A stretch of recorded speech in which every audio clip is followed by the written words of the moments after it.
Alléluia. Tu parles trop. Vous savez pourquoi on parle beaucoup? Parce qu'on n'est pas actif. On n'est pas loin. Si tu n'es pas loin, tu parles. Pour qu'on puisse te voir. Amen.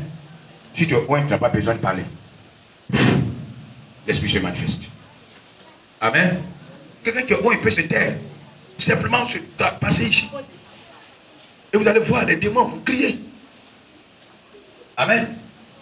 Catherine Kuhlman, cette âme de feu, elle a expérimenté cela. Simplement en passant dans les rangées. Elle demandait à tous ses commandos d'être à 10 mètres d'elle. Dans un cercle, tu ne peux pas arrêter là. Tu dirais que tu tombes. Tellement qu'elle impactait son environnement. Frère, voilà ce que Dieu nous demande. Être des témoignages. Tu dois être des témoignages. Tu dois produire des témoignages. Oui. Ce que j'ai dit ne concerne pas uniquement les pasteurs. Ça vous concerne aussi, frère. Parce que nous avons le même Saint-Esprit. Nous avons le même Jésus. Et nous avons le même Dieu. Alléluia. Mon Saint-Esprit n'est pas différent de votre Saint-Esprit. Frère. Mais ce qui fera la différence entre vous et moi, c'est le temps que je passe à parler avec mon Dieu. C'est le temps que je mets pour être connecté à mon Dieu. C'est le temps que je mets pour me prosterner devant sa femme. C'est le temps que je mets pour être en communion avec lui. Voilà ce qui fera la différence simplement.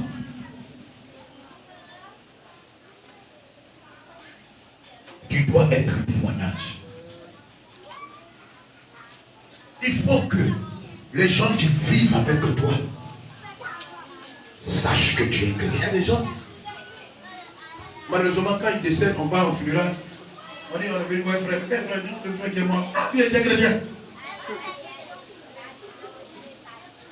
C'est pas normal.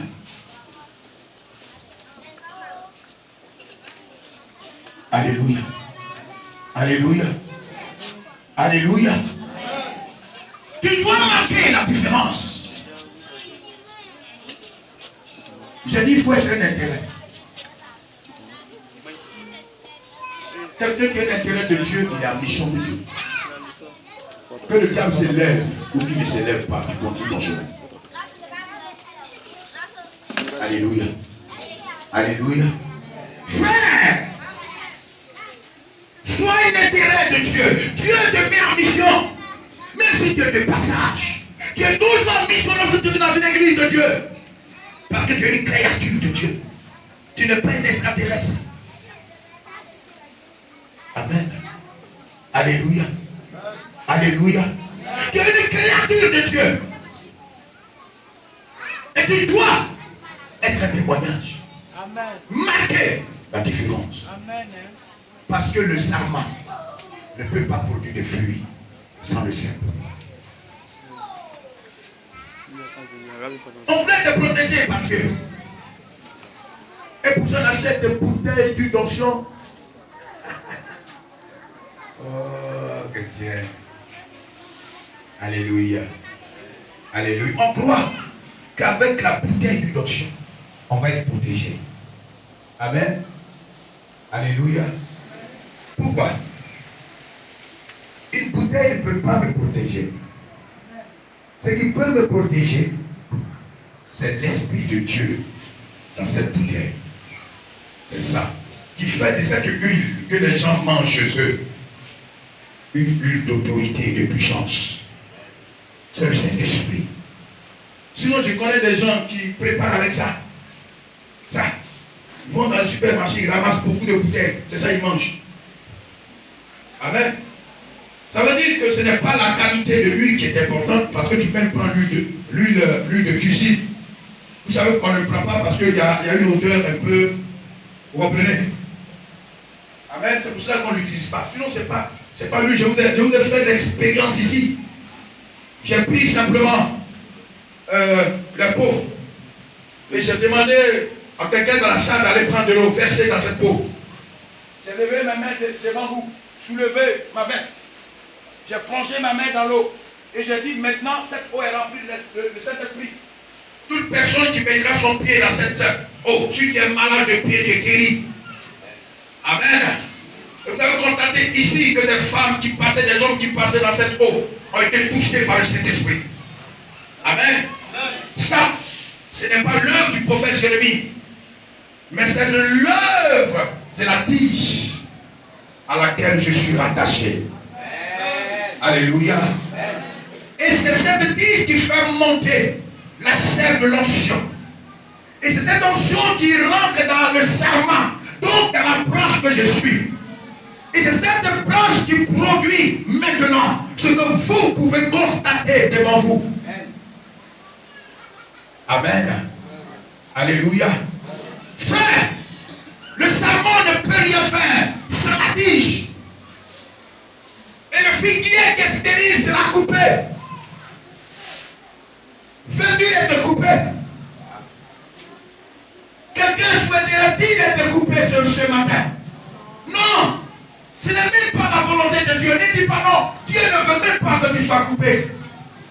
C'est pour cela que le travailleur a dit, laisse-moi le temps de nettoyer autour et de mettre de l'engrais. Et cette parole que tu reçois ce matin est comme cet engrais que tu reçois.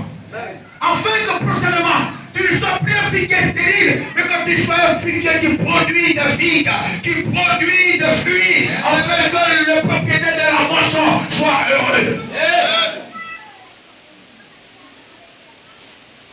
Tu dois produire des fruits. Même dans ta maison, tu dois produire des fruits. Quelqu'un dit malade chez toi, lève-toi de ton lit, impose-lui la main. Si tu ne sais pas prier, dis simplement. Je demande au Dieu d'Abraham, d'Isaac et de Jacob, par Jésus-Christ Nazareth, de guérir mon fils ou ma fille. Tu auras ton miracle. Alléluia. Tu auras ton miracle. Amen. Amen. Amen. Ton miracle sera possible, frère. Parce que toi aussi, il y a cette sève qui monte à toi et qui s'arrête au niveau et qui cherche une connexion. S'il y a une connexion qui est là quelque part, la sève va dans la connexion. Et c'est pour ça que je te demande ce matin de cette connexion, d'être en connexion avec la tige, d'être en connexion avec le tronc, afin que lorsque la sève du miracle, la sève de la délivrance, la sève de l'élévation arrivera à ton niveau, que tu puisses la recevoir. Et que cette sève puisse produire le fruit de l'esprit, qui est la puissance des sons, le don spirituel, le don de révélation, la parole de connaissance, révéler des choses cachées, révéler des choses cachées, révéler des choses cachées aux humains.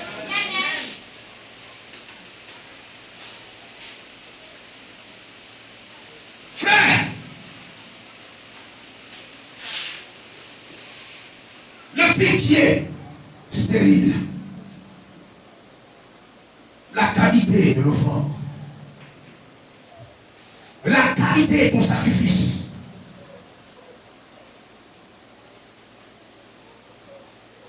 Les gens trouvent qu'ils n'ont pas le temps de venir à l'église. Mais ça me fait rire. Amen. Mais quand, parce qu'ils sont tellement occupés. Comprenez bien. Et si tu es malade, tu vas où?